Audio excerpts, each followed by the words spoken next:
वज़ीर आला पंजाब मरियम नवाज शरीफ की ज़ेर सदारत एक अहम इजलास मुनक्किद हुआ जिसमें तालीमी शोबे में इनकलाबी इक़दामात का जायजा लिया गया और कई अहम फैसले किए गए। इस इजलास के दौरान वज़ीर आला को स्कूल एजुकेशन से मुतालिक जारी और मजवज़ा मंसूबों पर तफसीली ब्रीफिंग दी गई। पंजाब की तारीख में पहली बार मुख्तसर मुद्दत में 11 लाख आउट ऑफ स्कूल बच्चों को तालीमी निज़ाम में शामिल किया गया, जिस पर वज़ीर आला पंजाब ने वज़ीर तालीम पंजाब एजुकेशन फाउंडेशन की काविशों को सराहा। इजलास में बताया गया कि सूबे के 11,000 से ज़ायद स्कूलों की आउटसोर्सिंग मुकम्मल हो चुकी है, इससे बच्चों की इनरोलमेंट में नमाया इजाफा हुआ है। वज़ीर आला पंजाब ने स्कूल मैनेजमेंट काउंसिल को 90 दिन के अंदर 10 अरब रुपए की लागत से तमाम जरूरी सहूलतें फराहम करने की हदायत की है। इसके साथ साथ एक साल के अंदर तमाम स्कूलों में मतलूबा क्लासरूम्स की तमीर और 580 बोसीदा जबकि 2,716 खस्ता इमारतों की मुरम्मत का भी हुक्म दिया है। हुकूमत ने 5 लाख बच्चों को इंग्लिश ट्रेनर के जरिए स्पोकन इंग्लिश सिखाने का हदफ मुकर्रर किया है, जबकि स्कूल मेल प्रोग्राम को ग़िज़ाई किल्लत का शिकार इलाकों तक तोसी देने की हदायत जारी की गई है। मरियम नवाज शरीफ ने हर जिला में लड़कों और लड़कियों के लिए Nawaz Sharif school of immense कायम करने की हदायत भी दी है। 5 साल के दौरान 1750 स्कूलों की अपग्रेडेशन का हदफ मुकर्रर किया जाएगा, जबकि आइंदा माली साल में 250 स्कूलों को अपग्रेड किया जाएगा। 10 तहसीलों में 300 टेक एड स्कूल कायम किए जाएंगे। आउटसोर्स होने वाले स्कूलों में 195 क्लासरूम की मुरम्मत, 397 कमरों की छतों की तामीर, 2,54,538 मुरब्बा फीट पर 4 दीवारी, 414 टॉयलेट्स और 1543 वाटर टैंक की तामीर मुकम्मल हो चुकी है। Nawaz Sharif school of eminence में जदीद सहूलत जैसा कि IT lab, science library, multipurpose play ground और स्मार्ट बोर्ड मुहैया किए जाएंगे, जबकि 9 डिवीजन में Nawaz Sharif centre of excellence early child education centre के मंसूबे का भी जायजा लिया गया है। 4,327 स्कूलों में बाउंड्री वाल, 4,066 टॉयलेट्स, 8,488 फर्नीचर और 100 वाटर फिल्ट्रेशन प्लांट के मंसूबे पेश किए गए हैं।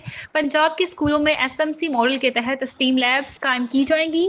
मरियम नवाज शरीफ ने कहा कि वो बच्चों की तालीम के लिए भरपूर काम करना चाहती हैं और हर स्कूल में टॉयलेट समेत तमाम सहूलतों की फराहमी को लाजमी समझती हैं। उन्होंने स्कूलों में सोलर सिस्टम की तनसीब के लिए भी इकदाम करने का ऐलान किया है।